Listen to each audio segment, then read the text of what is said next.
Di ay ko'y tips nga ihatag karong adlaw sa makakita o makalantaw ni ining maong video.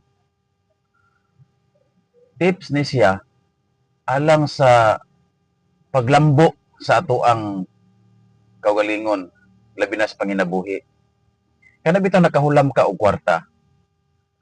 Unya imong tablahon ang imong nahulman, ayaw gyud nagbuhata. Kay mas mosamot gyud ang imong kalisod. Hinumdumi nga sa dihang naghulam ka niya, wa ka nasayod og unsay mga gusto niyang paliton unta ana nga kwarta, apan wala niya palita gumikan kay naluoy siya nimo. Mihigahin siya og kantidad para lang nga masalbar ka. Apan sa panahon sa tingtingil na, tingbayad na, imo na siyang unya-unyaon o di ba ka tablahon. Mao na ang akong giya o tips karong adlaw sa makakita nini mong video. Ayaw gyud ninyo tablaha ang mga tao nga dali kay ninyo maduulan, labi na gyud kung maghisgot ta og kwarta.